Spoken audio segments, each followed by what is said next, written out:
कर्म की ये फिलॉसफी, कर्म सिद्धांत की बाहर से दिखती कुछ नहीं है, लेकिन भीतर बैठ कर के पूरा काम कर रहा है। इसके बगैर कुछ हो ही नहीं सकता। आदमी अमीर हो रहा है, आदमी गरीब हो रहा है, एक बच्चा सुंदरता में जन्म ले रहा है, एक बच्चा कुरूपता में जन्म ले रहा है, किसी को भोजन नहीं मिल रहा है, भोजन के 2 दाने नहीं मिल रहे हैं, गरीब भोजन के लिए दौड़ें लगा रहा है और अमीर पेट में गए भोजन को पचाने के लिए दौड़ें लगा रहा है। दौड़ तो दोनों लगा रहे, बैठने में किसी का काम बनने वाला नहीं है, दौड़ दोनों लगा रहे। कोई विकलांग है, बीमारियां व्याधियां घेर रही हैं, ऐसा है वैसा है। ये असमानता संसार में किसने कर दी? वो ईश्वर बैठा बैठा कर रहा है क्या? बही खाता देख देख करके, तुमसे हमारा झगड़ा था, तुम नरक में चले जाओ, तुमने हमारी पूजा की, तुम स्वर्ग में चले जाओ, तुम हमको अच्छा नहीं कहते हो, हम तुमको देख लेंगे, तुम हमारे पीछे लगे रहते हो तो तुम्हारे माथे पर मोटा तिलक लगा देंगे। ऐसा ईश्वर करेगा क्या? कौन करेगा? किसको फुर्सत है? ईश्वर का जो स्वरूप सुनिश्चित हुआ है उसमें तो संसार के इन कामों को करने की फुर्सत ही नहीं है, जरूरत ही नहीं है। ईश्वर तो भगवान अपने आप में लीन है। तो ये फिर असमानता संसार में क्यों दिख रही है? कौन कर रहा है? कोई पशु पक्षी बन रहा है, कोई नदी पहाड़ पर्वत नाले बन रहे हैं, कोई नरकों में है, कोई निगोद में है, कोई स्वर्गों में है, 4 गतियों में घूम रहे हैं। संसार दर्शन हो रहा है। कौन सा दर्शन हो रहा है? संसार दर्शन, चतुर्गति के भ्रमण की कहानी चल रही। कौन कर रहा है? इन सबको करने का कारण उन जीवों के अपने अपने कर्म, और वो अपने अपने कर्म उन जीवों के अपने अपने भावों से बने हैं, बंधे हैं।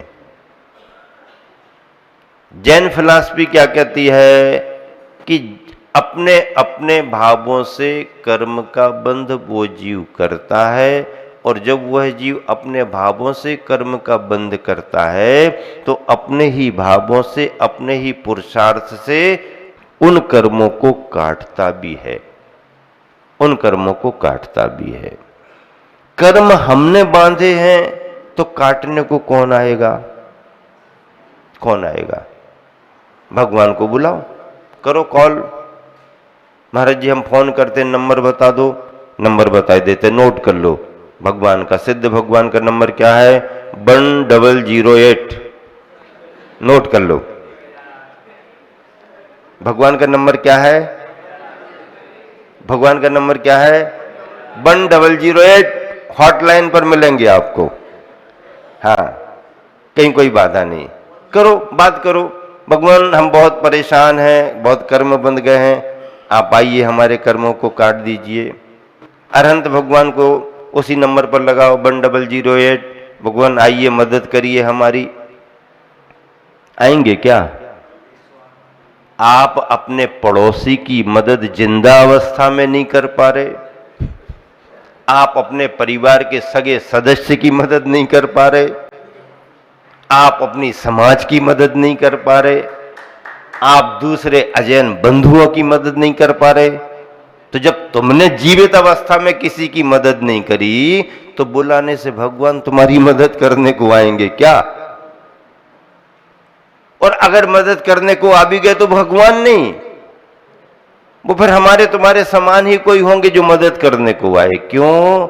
क्योंकि भगवत पने को पाने के बाद में सिद्ध भगवान तो दिखाई नहीं देते, आते भी नहीं हैं।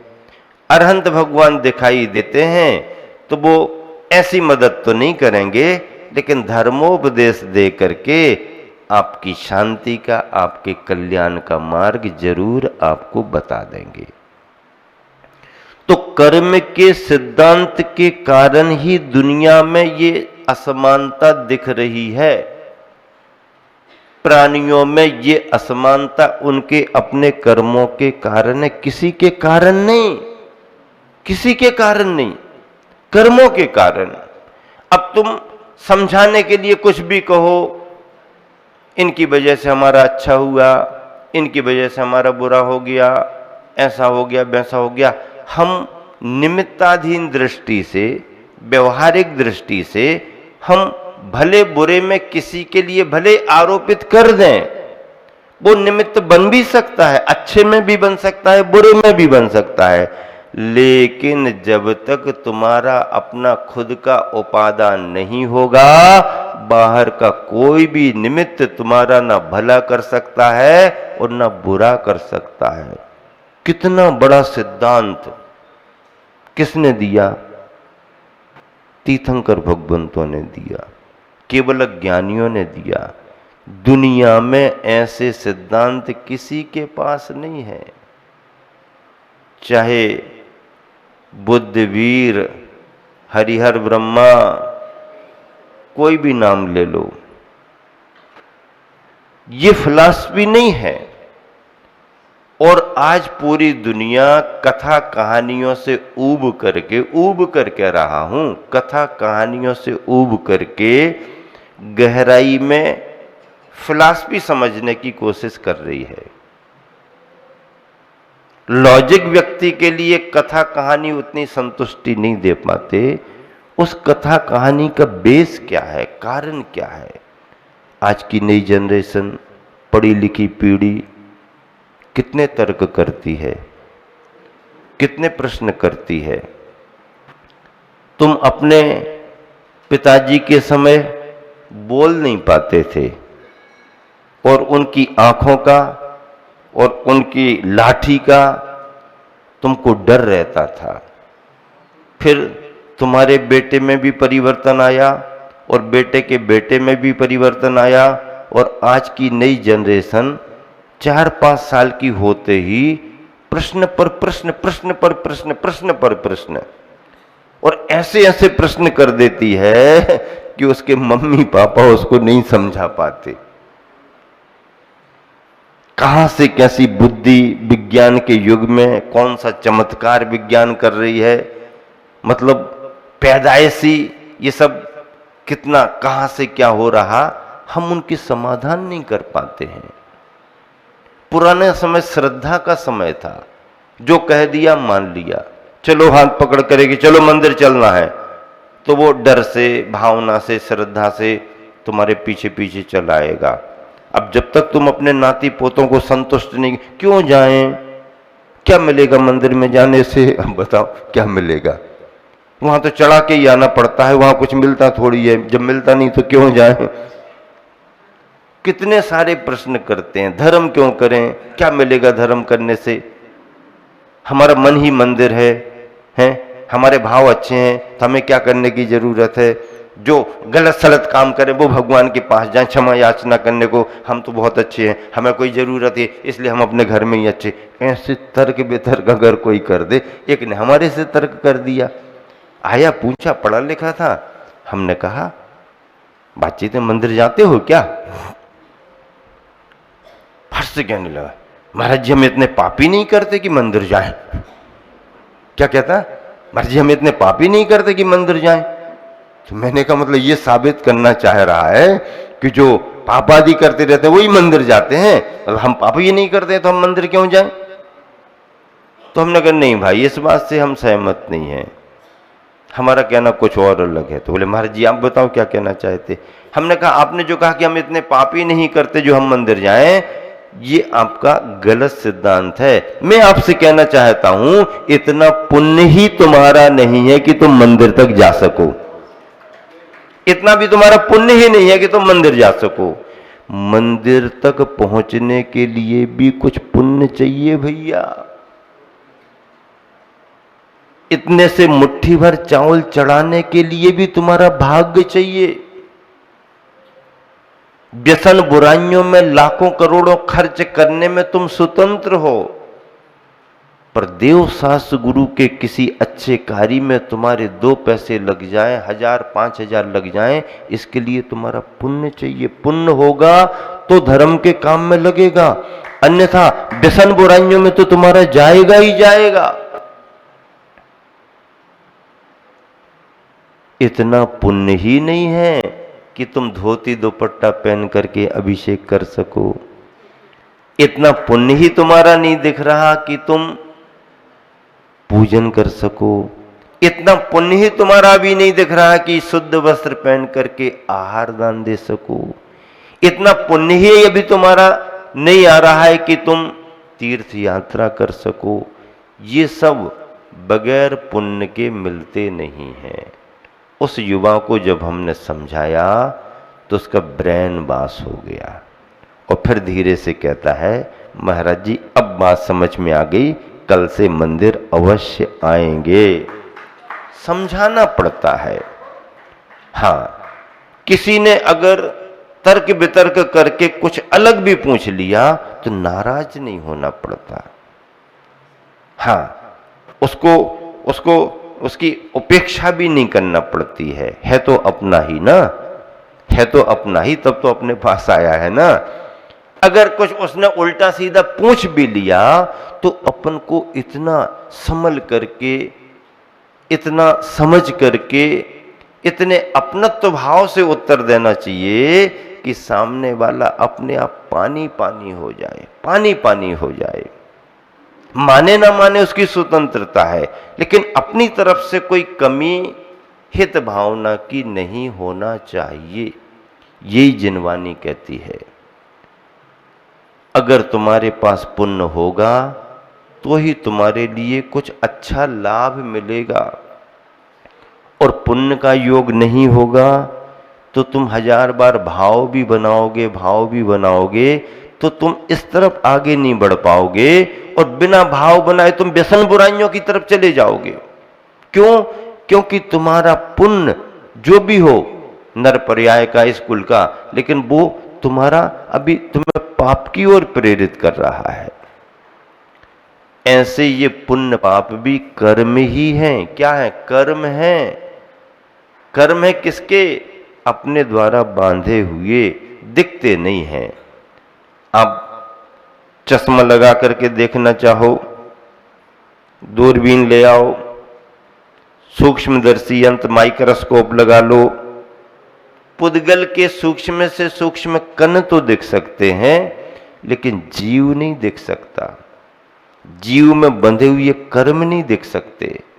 ये केवल विश्वास का विषय है, ये केवल अनुभव का विषय है, ये केवल सम्यक ज्ञान के द्वारा प्राप्त हुई समझ है।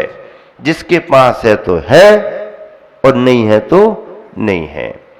ये स्थान तो ऐसा है कि या तो इसमें कोई आता नहीं है, इसके अंदर घुसता नहीं है या तो कोई इसके अंदर घुसता नहीं है, और एक बार अंदर घुस जाए तो फिर निकल करके बाहर आता ही नहीं। इंद्रभूति गौतम स्वामी महावीर को महावीर मानते ही नहीं थे। कब? जब वो अपना गुरुकुल चलाते थे, वेद वेदांग का उपदेश देते थे। मैं नहीं मानता कोई तीर्थंकर, मैं नहीं मानता कोई भगवान, मैं ही सब कुछ हूं, ऐसी धारणा थी। विचारों से लड़ते थे। महावीर ने क्या कहा, उनके विचारों को क्रॉस करते थे। नहीं, वो गलत है, मैं जो कह रहा हूं सही है। महावीर के विचारों से लड़े। जब तक वो महावीर के पास नहीं आए, महावीर से लड़ते रहे। लेकिन जब महावीर के पास आए तो वो जिंदगी भर लड़ने वाले भी महावीर के लाडले बन गए। आए नहीं तो आए नहीं, लड़ते रहे। और जब एक बार महावीर के पास आए तो महावीर के लाडले बन गए। उनके बगैर महावीर का कोई उपदेश नहीं हुआ। लेकिन वो लाडले बने कैसे?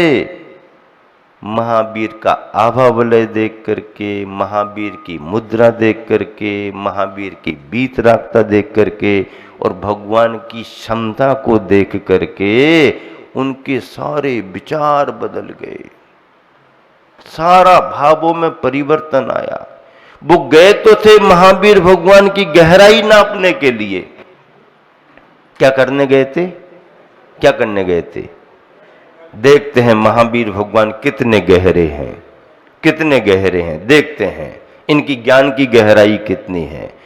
और गहराई को नापने के लिए जब वो गहराई में गए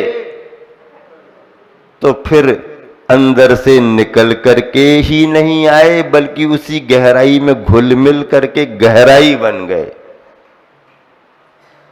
ये दृश्य है महावीर भगवान के समोसरण का। और ऐसा ही दृश्य मैंने अपनी आंखों से गुरुवर आचार्य विद्यासागर के पंचम काल के समोसरण में देखा। कोई भी किसी भी विचारधारा का रहा हो, पर जब गुरुवर के पास आया तो चाहे जैन हो, चाहे जैनेतर हो, चाहे धनी हो, मानी हो, गरीब हो, चाहे बूढ़ा हो, विकलांग हो, पढ़ा लिखा हो, अनपढ़ अंगूठा छाप हो, लेकिन गुरुवर के पास आया तो संतोष को प्राप्त होकर के गया, संतुष्टि प्राप्त करके गया, समाधान प्राप्त करके गया। यही हमारे गुरुवर की, उनके जीवन की उपलब्धि रही है। गुरुवर आचार्य श्री ने कभी भी, मैंने 40 बरस गुरुवर के चरणों में मतलब शिष्य बनकर के उनकी साक्षी में निभाया, समय निकाला। मैंने अपने जीवन काल में कभी भी गुरुवर के मुख से किसी का विरोध करते हुए नहीं देखा। किसी की भी किसी भी बात का विरोध करते हुए नहीं देखा। अगर किसी ने विरोध किया भी है तो उन्होंने ये सकारात्मक सोच उसमें रखा कि अगर कहीं से कोई आवाज आ रही है तो इसमें भी कुछ सच्चाई होगी, इसको देखा जाए, इसको समझा जाए, और अगर उसमें कोई सच्चाई है तो उसका समाधान भी निकाला जाए। हाँ, ये आचार्य श्री का व्यवहार था। आचार्य श्री शांत चित्त होकर के सुनते भी थे, समझते भी थे, और कोई समाधान निकाल करके सामने वाले को पर्याप्त संतुष्ट भी करते थे। ये आचार्य विद्यासागर का व्यक्तित्व पंचम काल में हम सबने, आप सबने देखा है। और इसी व्यक्तित्व का प्रभाव है कि केवल इसी समाज में ही नहीं, सारे समुदायों में भी, भारत में ही नहीं, पूरी दुनिया में उनका नाम, केवल उनका नाम सिक्के के रूप में आज भी चल रहा है, आज भी चल रहा है। ये उनके जीवन की उपलब्धि थी।